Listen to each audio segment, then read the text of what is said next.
Prokaryotic cell बहुत simple होते हैं। वो सिंगल सेल ऑर्गेनिज्म होता है, इनके पास न्यूक्लियस नहीं होता, उनके पास न्यूक्लियोइड होता है, इसके अंदर डीएनए फिल होता है।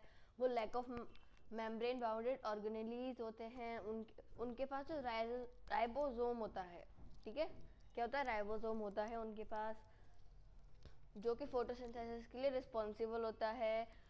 The plasma membrane in some bacteria can perform photosynthesis. Plasma membrane जो होती है, कुछ बैक्टीरियाज में प्लाज्मा मेम्ब्रेन होती है जो कि फोटोसिंथेसिस परफॉर्म करती है। उनके पास क्लोरोप्लास्ट नहीं होता है। बैक्टीरिया प्रोकैरियोटिक सेल का एक एग्जाम्पल है, और उनके पास सेल वॉल होती है पर न्यूक्लियस नहीं होता है। जैसे कि यहाँ पर लिखा हुआ है, देख सकते हो आप, ये एक एग्जाम्पल है किसका, ये एक बैक्टीरिया है, ठीक है, ये उस बैक्टीरिया की सेल वॉल है। ओके, ये राइबोसोम है जो ये पिंक पिंक दिख रहे हैं। ये जो आपको दिख रहा है येलो कलर का एकदम राउंड राउंड राउंड सा, ये क्या है, यही डीएनए है जो कि क्या होता है, न्यूक्लियोइड। ओके, और यहाँ पर ये न्यूक्लियस है, ठीक है, उसकी फोटो दे रखी है। और ये हमारी पता है क्या है, ये एक सेल है, एक ऑर्गेनिज्म की, जिसके बारे में हम आगे पढ़ेंगे। Now eukaryotic cell have true nucleus. उनके पास ट्रू न्यूक्लियस आता है, यानी कि जो हमने अभी पढ़ा था प्रोकैरियोटिक में, वो ऐसे ऐसे गोल गोल सा था, वो न्यूक्लियोइड था जिसके पास डीएनए था, ठीक है, डीएनए वाला न्यूक्लियोइड होता है। पर यहाँ पर जो न्यूक्लियस है, ठीक है, ये ट्रू न्यूक्लियस है, मतलब कोई डीएनए वगैरह का मिक्सिंग नहीं है, सिर्फ न्यूक्लियस है, ठीक है। तो हम आपको बता देते हैं, ये देखो, ये न्यूक्लियस है, यहाँ पर डीएनए है, ये लाइबोसोम है, लाइसोसोम, और जो आपको ये दिख रहे हैं ना छोटे छोटे, ये राइबोसोम है, ये माइटोकॉन्ड्रिया है, कहाँ पर, ये माइटोकॉन्ड्रिया है। यानी कि क्या होता है हमारा माइटोकॉन्ड्रिया, जो सबको एनर्जी प्रोवाइड करता है, यानी कि एटीपी की फॉर्म में, सबको पता है, power house of the cell. Okay, ये गोल्गी एपरेटस है। और ये क्या है, देखो पढ़ते हैं अभी। जो यहाँ पर ट्रू न्यूक्लियस होता है, डीएनए भी होता है यहाँ पर, ठीक है, और इनके पास कुछ मेम्ब्रेन बाउंड ऑर्गेनेलीज भी होते हैं, organelle, like mitochondria and chloroplast. Endocytosis, ये एक प्रोसेस होता है यूकैरियोटिक सेल में, जो ज़्यादातर एनिमल सेल में होता है, ठीक है।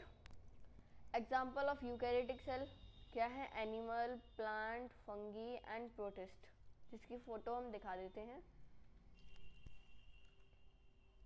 ये देखो, इसमें से ये अमीबा है, ठीक है, ये स्लाइम मोल्ड है, प्लाज्मोडियम है, और भी बहुत कुछ है।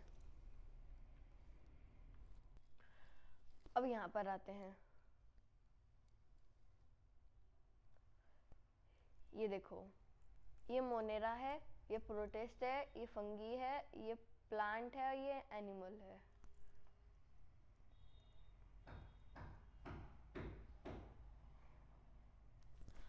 अब देखो, प्रोटिस्टा यूकैरियोटिक का एग्जाम्पल है, फंगी भी यूकैरियोटिक का, प्लांट भी यूकैरियोटिक का, और एनिमल भी यूकैरियोटिक का एग्जाम्पल है। जबकि ये जो है मोनेरा, ये किसका, प्रोकैरियोटिक का एग्जाम्पल है। ये यूनिसेलुलर होता है, प्रोटिस्टा भी यूनिसेलुलर होता है, जबकि फंगी दोनों होते हैं, ठीक है। कुछ फंगी मल्टीसेलुलर भी हो सकते हैं, या फिर यूनिसेलुलर, यानी कि एक सेल के, या फिर मल्टीसेलुलर, ज़्यादा सेल के, ठीक है।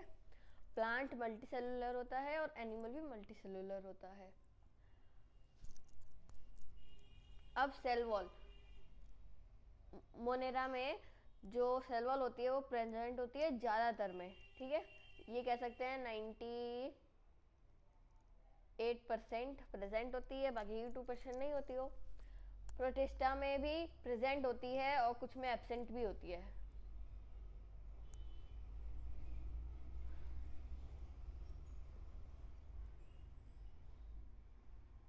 फंगी में भी प्रेजेंट होती है, प्लांट में प्रेजेंट होती है, एनिमल में भी एब्सेंट होती है, ना कि प्रेजेंट होती है। ठीक है, अब हम बात करते हैं अमीबा की। ये देखो, ये हमारा अमीबा दिख रहा है आपको, न्यूट्रिशन इन अमीबा। ये देखो, ये क्या है, ये हमारा अमीबा है। इसमें जो ये ब्लैक ब्लैक है ये न्यूक्लियस है, और ये जो बाहर की साइड रेड रेड दिख रहा है ये हमारा फूड पार्टिकल है। अमीबा के 2 हाथ हैं जिसको हम कहते हैं सीडोपोडिया। ठीक है, और जो ये फूड पार्टिकल दिख रहा है आपको, ये वो दोनों हाथ ऐसे जाएंगे और इसको अंदर की तरफ ले लेंगे। ठीक है, ये देखो यहाँ पर ही इन्होंने पकड़ लिया, ये अंदर चला गया है।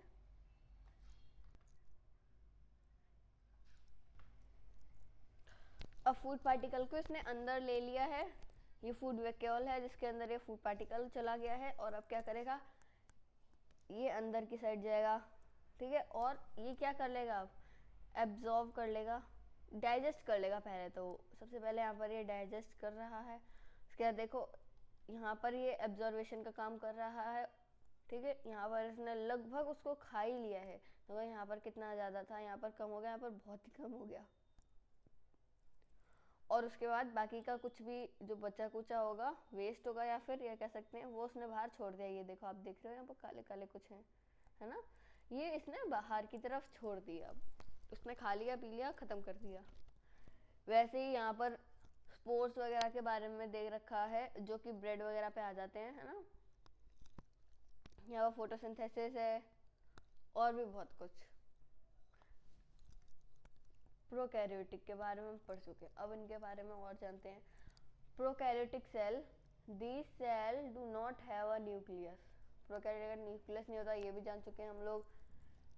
इनका जो डीएनए होता है वो न्यूक्लियोइड में होता है, ये भी पता है। ये लैक होते हैं किसके, मेम्ब्रेन बाउंड ऑर्गेनेल के।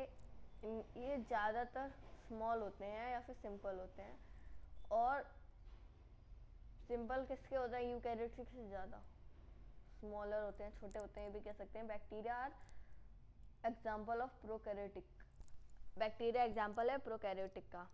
Eukaryotic, the cell have true nucleus, ये भी हमने पढ़ा, ये ट्रू न्यूक्लियस होते हैं, उनके पास डीएनए होता है, उनके पास भी मेम्ब्रेन बाउंड ऑर्गेनेल होते हैं जैसे कि माइटोकॉन्ड्रिया और chloroplast, which perform to specific function, एक स्पेसिफिक फंक्शन परफॉर्म करते हैं। यूकैरियोटिक सेल जो होते हैं वो कहाँ पाए जाते हैं, एनिमल में, प्लांट में, फंगी में और प्रोटिस्ट में।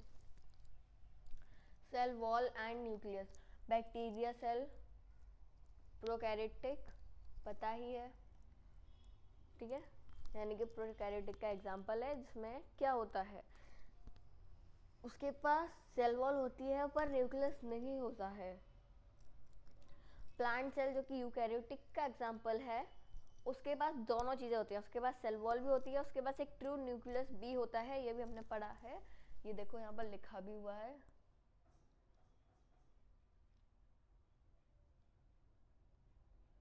ट्रू न्यूक्लियस किसके पास, यूकैरियोटिक के पास।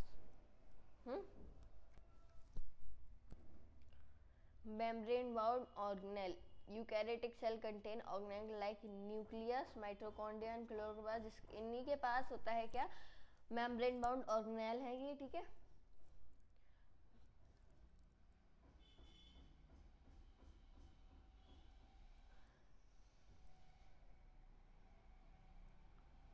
डीएनए लोकेशन के बारे में है, control centre of the cell.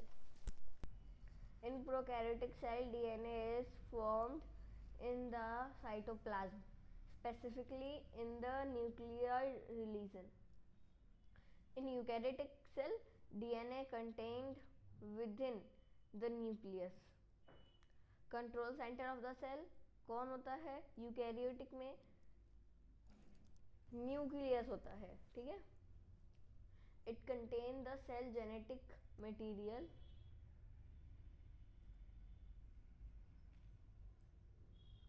regulates activities such as growth. अब बात करेंगे हम एनर्जी प्रोडक्शन की, जो कि माइटोकॉन्ड्रिया करता है ना। क्या करता है वो, अगर किसी को एनर्जी की ज़रूरत है तो माइटोकॉन्ड्रिया जो होगा वो उनको एनर्जी देगा। कैसे, वो बनाता है खुद से एनर्जी, ठीक है। यानी कि ये एक फैक्ट्री है जो एनर्जी प्रोड्यूस करती है, ठीक है। क्या, माइटोकॉन्ड्रिया, जो कि यूकैरियोटिक सेल में होता है, ठीक है।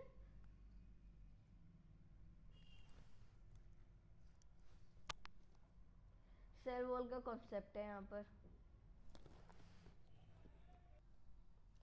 The cell wall is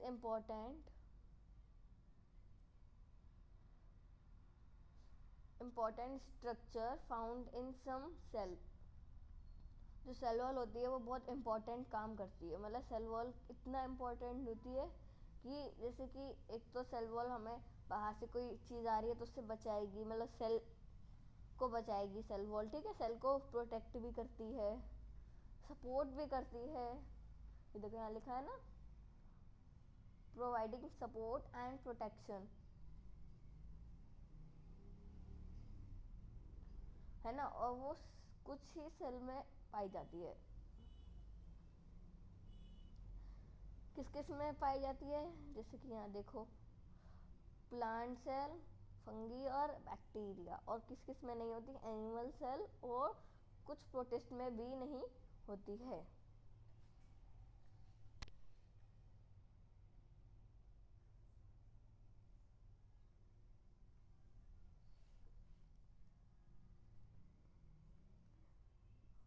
bacteria sales होते हैं वो ज़्यादातर स्मॉल होते हैं, मतलब छोटे होते हैं। उनकी रेंज क्या होती है, 0.2 से 2 माइक्रोमीटर तक।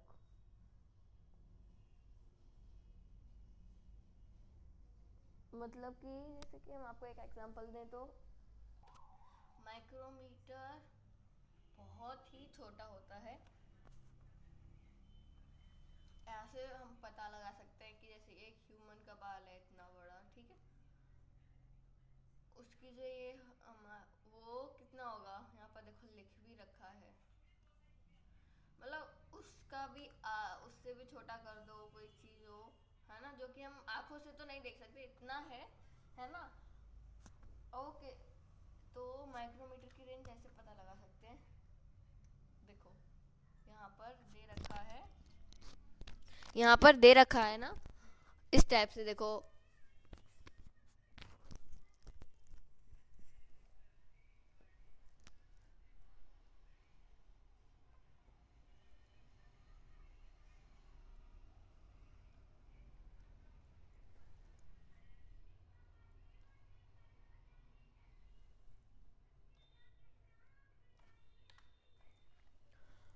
Which cell organelle, माइक लगाना भूल गए। Which cell organelle present in, sorry, यहाँ पर दे रखा है, क्या दे रखा है, सेल्स के बारे में बताया है। सेल के अंदर जो भी चीजें होती है, जैसे कि न्यूक्लियस यूकैरियोटिक में होता है, ठीक है। न्यूक्लियस जेनेटिक मटेरियल या फिर क्या, डीएनए भी अपने पास रखता है, जो कि कहाँ होता है, यूकैरियोटिक और प्लांट सेल में प्रेजेंट होता है। क्या, nucleus. Mitochondria found in eukaryotic में ही होता है, जो कि पावर हाउस के नाम से जाना जाता है ना। जो कि क्या जनरेट करता है, एनर्जी को जनरेट करता है बाय एटीपी की फॉर्म से।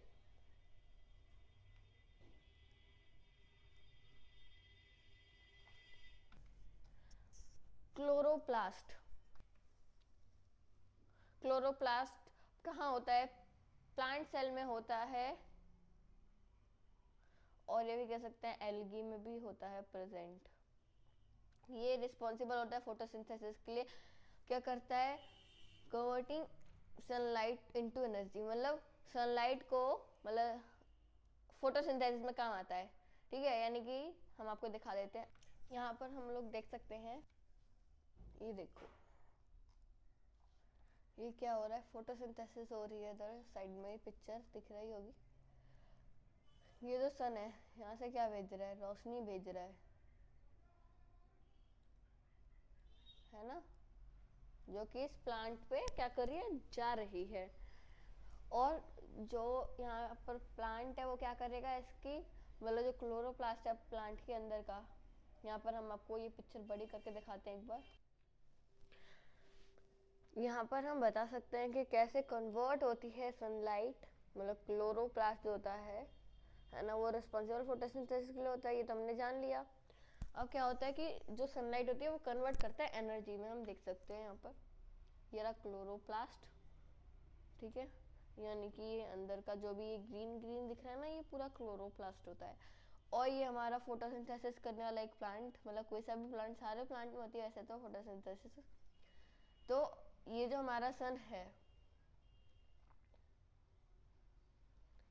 ये फोटोसिंथेसिस मतलब सनलाइट भेज रहा है, ठीक है, इधर प्लांट पे, प्लांट फोटोसिंथेसिस कर रहा है और अंदर वो क्या कर रहा है, सनलाइट को ले रहा है, एब्जॉर्ब कर रहा है मतलब, और उससे क्या कर रहा है, एनर्जी क्रिएट कर रहा है।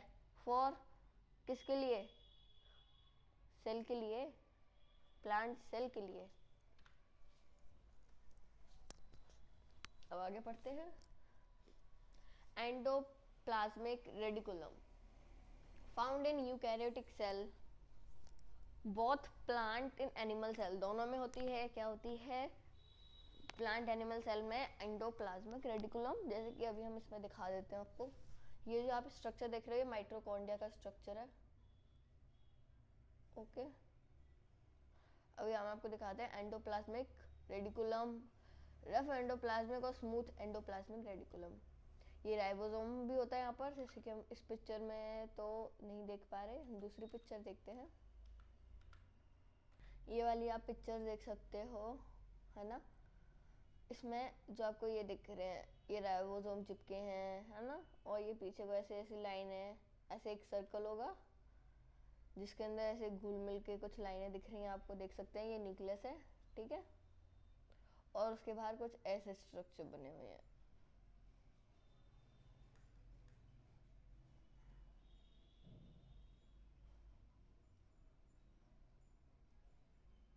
है ना, ऐसा सा स्ट्रक्चर होगा, और कुछ उन पर ऐसे ऐसी बॉल से चिपकी हुई गोलियां सी, वो राइबोसोम है ना, ठीक है। तो हमने आपको बता दिया, और जिन पर ये ऐसी गोलियां से चिपकी हुई थी ना, वो ही है, वो था रफ एंडोप्लाज्मिक रेडिकुलम, ठीक है। शायद गोल्गी एपरेटस, और आपको माइटोकॉन्ड्रिया का भी एक बार स्ट्रक्चर देख ही लो, ये देखो, ये माइटोकॉन्ड्रिया जो हम पढ़ चुके हैं, ठीक है, ऐसा होता है माइटोकॉन्ड्रिया। ये फूड है, यहाँ पर एनर्जी, ये एनर्जी है, फूड से बनती है ना, एनर्जी यानी कि एटीपी की फॉर्म में आती है, एटीपी की फॉर्म में एनर्जी कन्वर्ट होती है बाय फूड से, कह सकते हैं हम लोग, ठीक है। ये इनर मेम्ब्रेन है, या आउटर मेम्ब्रेन है,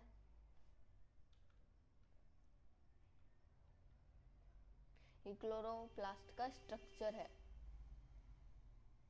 ऐसा होता है क्लोरोप्लास्ट। ये एक इजी स्ट्रक्चर है जिसे कोई भी नोट कर सकता है, इस टाइप का होता है, ओके। अब हम बात करते हैं जो हमने अभी रफ एंडिकुलम वगैरह, रेटिकुलम, एंडोप्लाज्मिक रेटिकुलम वगैरह पढ़े थे ना, वो ये है, ये हमारा न्यूक्लियस है, ठीक है। उसके बाद जिन पर ये गोलियां सी चिपकी है ना, देख रहे हो, ये वाले ब्राउन से हैं जो, है ना, ये हमारे हैं रफ एंडोप्लाज्मिक रेटिकुलम, ठीक है, जिस पे राइबोसोम होते हैं, ये हेल्प करते हैं फॉर प्रोटीन सिंथेसिस के लिए।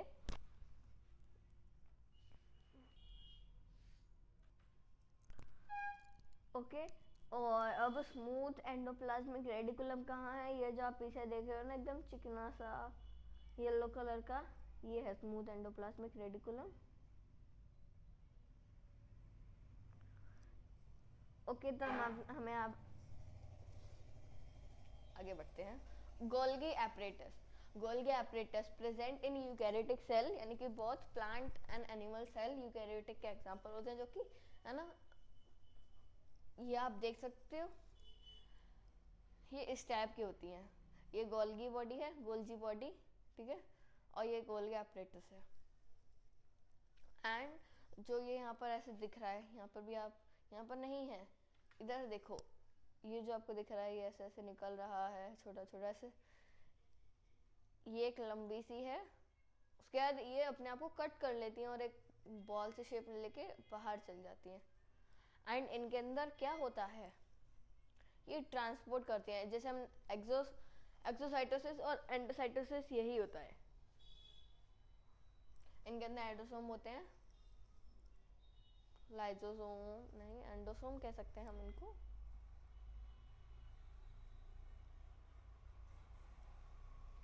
एंड जब ये अंदर जा रहा है तो उसे कहेंगे एंडोसाइटोसिस, और जब बाहर आते हैं तो कहेंगे एक्सोसाइटोसिस।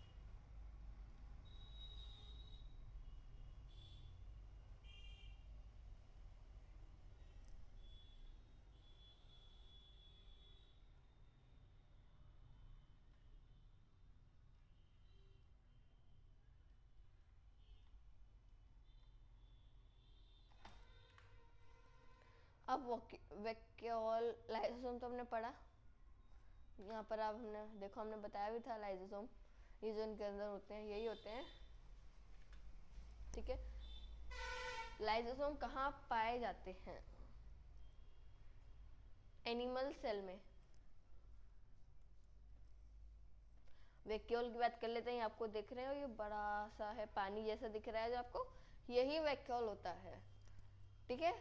ये बहुत बड़ा होता है, एकदम बीच में होता है, प्लांट सेल के अंदर होता है, ठीक है। यहाँ पर स्टोर, एक तरह से हम इसे स्टोर रूम भी कह सकते हैं कि ये स्टोर करता है चीज़ों को, ठीक है। और छोटा वैक्यूल होता है एनिमल सेल में, for storage and for transport. Ribosome तो हम जानते ही चुके हैं, ठीक है। अब सेल वॉल क्या होता है, जो बाहर की साइड वॉल होती है उसे ही सेल वॉल कहते हैं। यहाँ पर जैसे कि ये प्लांट सेल है, जो ये चीज़ है ये हमारी है सेल वॉल। लाइसोसोम, जो ये छोटी छोटी सी गोलियां दिख रही हैं, सॉरी राइबोसोम, यही राइबोसोम होते हैं जो पूरे स्ट्रक्चर में भी होती हैं और जो इन पर चिपकी भी हुई होती हैं, है ना। यही है क्या, राइबोसोम। एंड प्लाज्मा मेम्ब्रेन और सेल वॉल में क्या डिफरेंस है, सेल वॉल होती है जो कि ये जो बाहर की साइड है, जो बाहर की साइड है ये वाली लेयर, ये तो है हमारी सेल वॉल, और जो अंदर की साइड है ये लेयर, ये क्या है, ये है हमारी प्लाज्मा मेम्ब्रेन।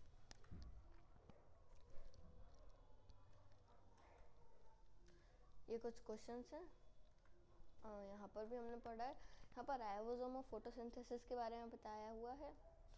ये देखो ये स्ट्रक्चर है, इसके बारे में भी।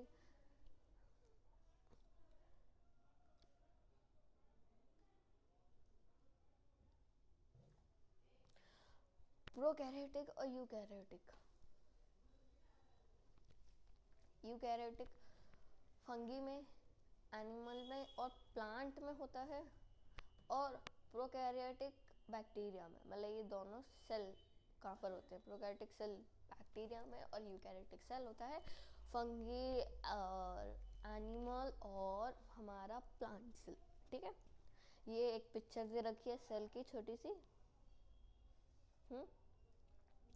अब ये क्या है, ये हमारे एमिनो एसिड हैं, ठीक है, और ये प्रोटीन है। जब एंजाइम आते हैं, है ना, और यहाँ पर ये जो हमारी प्रोटीन है इसमें आते हैं एंजाइम्स, और एंजाइम क्या करते हैं, इनको एक एक में कन्वर्ट कर देते हैं। मतलब एक चेन है पूरी, है ना, ऐसे 3-4 कलर की आपको प्रोटीन दिख रहा है ना, ये एक चेन है पूरी। अब ये एंजाइम है, ये एंजाइम यहाँ आया तो इसने जो चेन थी उसको कट कर दिया, अब ये ऐसा अलग हो गया, तो ये कैसा होगा, एक यहाँ पर आ गया अलग से। जब ये डाइजेशन होता है तभी होता है, तब प्रोटीन एमिनो एसिड में कन्वर्ट हो जाता है। और बस इसका उल्टा कर दो तो ये प्रोटीन बन जाएगा। ये सेल के अंदर होता है ये काम, ठीक है। क्या होता है, डाइजेशन से एमिनो एसिड बनता है, प्रोटीन से बनता है, ठीक है। अब यहाँ पर कुछ डिफरेंसेस दिए हुए हैं, ये आपको दिख रहे हैं, ये सिमिलैरिटी है, ये प्रोकैरियोटिक और ये यूकैरियोटिक, यानी कि इन दोनों में डिफरेंस क्या क्या है।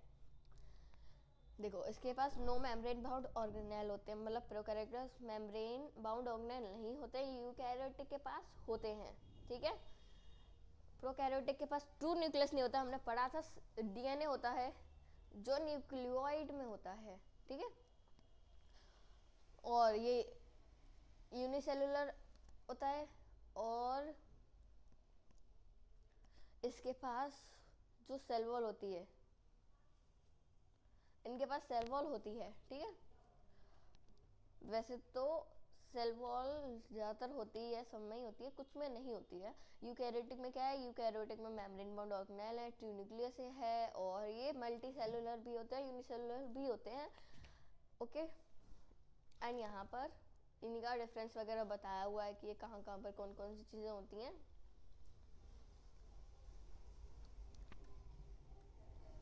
उसके बाद हम मेन चीज़, ये जो आप पिक्चर्स देख रहे हो, ये किसके ऊपर है phospholipid. What is phospholipid? Phospholipid से बहुत क्वेश्चंस आते हैं। फॉस्फोलिपिड क्या है? ये आप देख रहे हो, जो हमारी सेल वॉल होती है, नहीं, प्लाज्मा मेम्ब्रेन जिसको कहते हैं, जो प्लाज्मा मेम्ब्रेन होती है वो एक्चुअल में ये होती है। ठीक है, यानी कि फॉस्फोलिपिड की बनी होती है प्लाज्मा मेम्ब्रेन। ये जो आपको दिख रहे हैं ऊपर सर्कल से, ये तो हमारे हेड है, और ये जो आपको यहाँ पर ये येलो येलो से दिख रहे हैं, ये टेल है ना। इस टाइप का कुछ होता है स्ट्रक्चर, कि एक हेड होता है और उसके पास दो टेल होती हैं, और वैसा यहाँ पर नीचे की है, एक नीचे हेड है और ऊपर को दो टेल भी निकल रही हैं। ठीक है, तो ये फॉस्फोलिपिड है। ये प्रोटीन है। प्रोटीन क्या करता है? प्रोटीन सब्सटेंस को आने जाने का भी काम करवाता है, लेटर बॉक्स भी कह सकते हैं हम प्रोटीन को। ठीक है, और जो ये है, ये सेल मेम्ब्रेन या फिर एक प्लाज्मा मेम्ब्रेन, यही है पूरी। और इसमें जो हमारी ये फॉस्फोलिपिड है, इसमें क्या होता है, एक होती है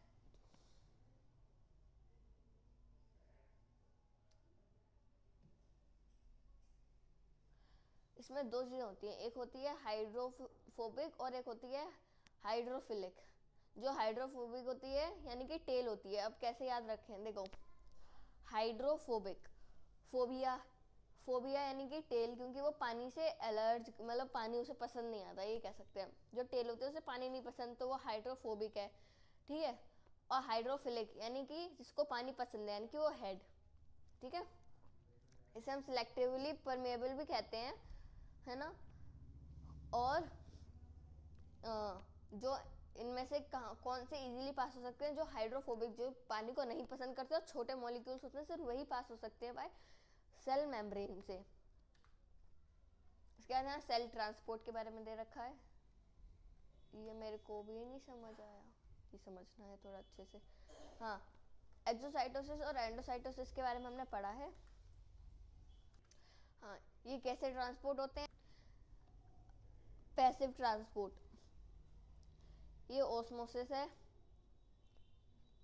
और ये सिंपल डिफ्यूजन है। इन सब के बारे में पढ़ेंगे। पहले हम यहाँ देखते हैं एंडोसाइटोसिस, एक्सोसाइटोसिस। एंडोसाइटोसिस यानी कि कुछ अंदर आता है, जैसे कि मानो ये घर है, कोई अंदर आया तो हम इसको कहेंगे एंडोसाइटोसिस, और वहाँ से जाने वाला एक्सोसाइटोसिस। इसी टाइप से ही होता है। प्लाज्मा मेम्ब्रेन यानी कि हमने पढ़ा है, प्लाज्मा मेम्ब्रेन या फिर सेल मेम्ब्रेन भी कहते हैं इसको। सेल वॉल अलग होती है, प्लाज्मा मेम्ब्रेन अलग होती है। अब जो आपको ये स्ट्रक्चर दिख रहा है, ये एक्सोसाइटोसिस का है, मतलब कोई ये जो सब्सटेंस दिख रहे हैं, ये बाहर जा रहे हैं, यहाँ से यहाँ गए, इससे टकराए और फिर वो इसमें ज्वाइंट होके बाहर निकल गए। एंडोसाइटोसिस, ये चीज़ें इनसे टकराई और उसने एक सर्कल का रूप ले लिया धीरे धीरे, जैसे आप ये देख सकते हैं। फिर यहाँ से ये कट हो जाएगी और ये एक सर्कल में कन्वर्ट हो गई, और ये चली जाएगी अंदर किसके? सेल के। अब यहाँ पढ़ेंगे सिंपल डिफ्यूजन, डिफ्यूजन और ओस्मोसिस। पहले डिफ्यूजन पढ़ते हैं। Diffusion is the movement of molecule from an area to high constitution to an lower constitution. अब जैसे कि डिफ्यूजन यानी कि हम, दो चीज़ें होती है, एक तो होता है वाटर, एक होता है कोई सब्सटेंस, है ना। ये दो चीज़ें हैं। एक तरफ जैसे मानो यहाँ पर सिर्फ दो सब्सटेंस है, यहाँ पर बहुत सारे हैं, यानी कि वाटर बहुत ज़्यादा है ना, या फिर एक ऐसा ग्लूकोज बहुत ज़्यादा क्वांटिटी में है एक तरफ, और पानी भी इधर ज़्यादा है, तो क्या होगा, एक तरफ पानी चला जाएगा और एक तरफ, मतलब इक्वल इक्वल करना चाहेंगे ये, ऐसा नहीं हो कि यहाँ पर कम है तो ये कम ही रहेगा, नहीं। डिफ्यूज़न में यही होता है, जो ज़्यादा जगह होती है जहाँ पर ज़्यादा मॉलिक्यूल्स होते हैं वो जाते हैं कम मॉलिक्यूल एरिया की तरफ, इसे डिफ्यूज़न कहते हैं इस प्रोसेस को। ये प्लांट में होती है when oxygen enter in the leaves through stomata, because oxygen move from higher to lower constitution in leaf, और उस प्लांट की लीफ में होता है ये प्रोसेस, बाय ऑक्सीजन का ही होता है ये, ठीक है। और वो फोटोसिंथेसिस के टाइम भी होता है, और जो ये प्रोसेस होता है उसे डिफ्यूजन कहते हैं। ओस्मोसिस भी सेम ही होता है लगभग। Osmosis is a specific type of diffusion that involves the movement of water molecules through a semi-permeable membrane from an area to low solute concentration to an area of high solute concentration। यहाँ पर hypertonic, इसोटोनिक और hypotonic के बारे में बताया। Hypertonic जब पानी होता है वो अंदर है, अंदर से बाहर आ गया, यानी कि पानी बाहर ज़्यादा हो गया सेल के, ठीक है, तो क्या होगा, जो सेल के अंदर की सब्सटेंस होंगे वो क्या हो जाएंगे, पिचक जाएंगे, ठीक है। हाइपरटोनिक में हाइपर यानी कि ज़्यादा, और क्या ज़्यादा, पानी का ज़्यादा होना, ऐसे आप समझ सकते हैं, पानी ज़्यादा हो गया यानी कि बाहर आ गया। हाइपोटोनिक में पानी अंदर ज़्यादा चला जाएगा, ठीक है, तो वो फूल जाएगा। और इसोटोनिक में क्या होगा, बाहर अंदर दोनों तरफ पानी अंदर भी जाएगा बाहर भी आएगा। इसोटोनिक यानी कि उनका सेम सब कुछ रहेगा, बराबर रहेगा, इक्वल पर रहेगा। इसी के बारे में दे रखा है यहाँ पर अच्छे से।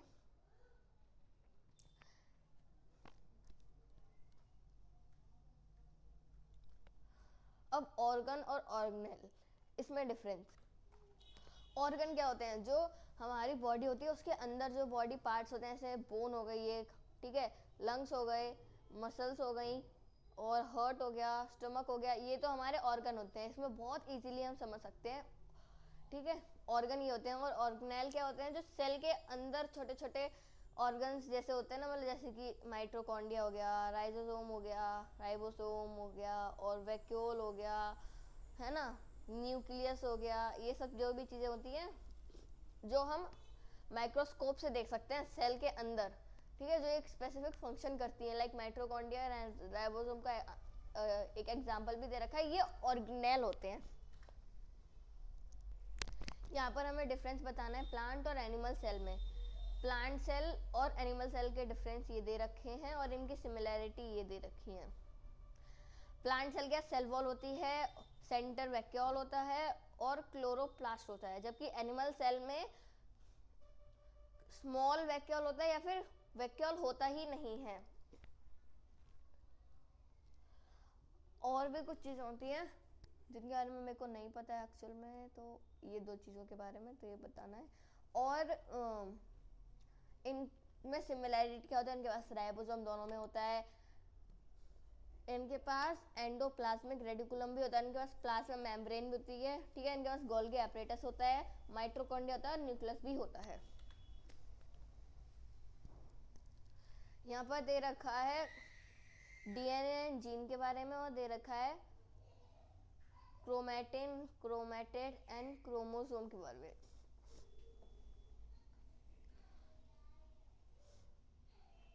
जीन एक सेगमेंट है जो डीएनए को क्या रखता है, कंटेन करके रखता है, यानी कि अपने पास रखता है, एंड वो एक प्रोटीन बनाता है उससे, ठीक है, और जो कि कहाँ पाया जाता है, क्रोमोसोम में पाया जाता है। अब इसके बारे में पढ़ लेते हैं।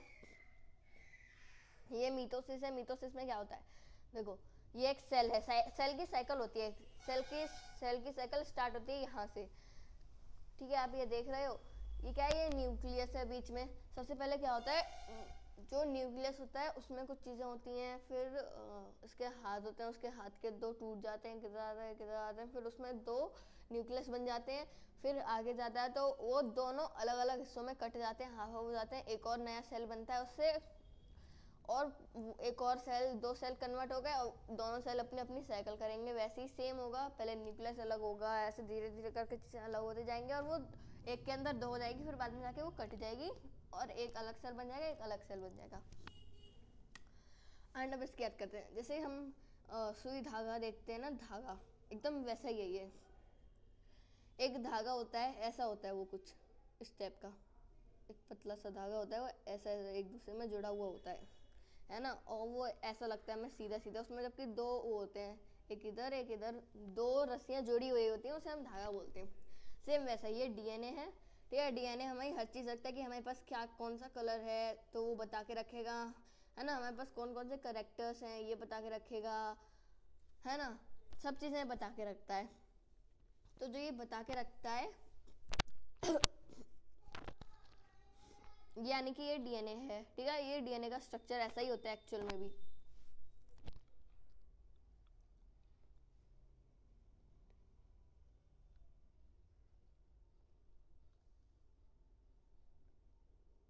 उसके बाद ये देखो एक पतले हल्का हल्का पतला होता जा रहा है। ये मान लो कि जो धागा होता है वो किसके ऊपर होता है, एक ऐसा लंबा सा कुछ होता है, उसके ऊपर ऐसे धागा लिपटा हुआ होता है ना, इस टाइप से। तो बस वैसा ही है सेम। ये वो है जो डिब्बा है वो ये है, यानी कि ये प्रोटीन को जोड़ के रख रहा है, ठीक है। प्रोटीन को जोड़ के वो धीरे धीरे धीरे धीरे बड़ा हो जाएगा, वो क्रोमोसोम बन जाएगा। क्रोमोटिन हो गया, ये क्रोमोटेड हो गया। थोड़ा सा और लर्न करना है, इसमें नहीं आता ये इतना। ये मीटोसिस के बारे में है। मीटोसिस यानी कि सेल डिवीजन है, जिसमें एक सेल पहले न्यूक्लियस में न्यूक्लियस डिवाइड होता है, उसके बाद चीज़ें और डिवाइड होती हैं धीरे धीरे, और वो हमने बता ही दिया था पहले कि 2 डॉटर सेल बन जाती हैं, ठीक है। यानी कि 2 सेल और बन जाती हैं, फिर दोबारा वो सेल साइकिल होती है। एंड तो ये मीटोसिस के बारे में, मीटोसिस का रिजल्ट वगैरह इसके बारे में थोड़ा और पढ़ना है।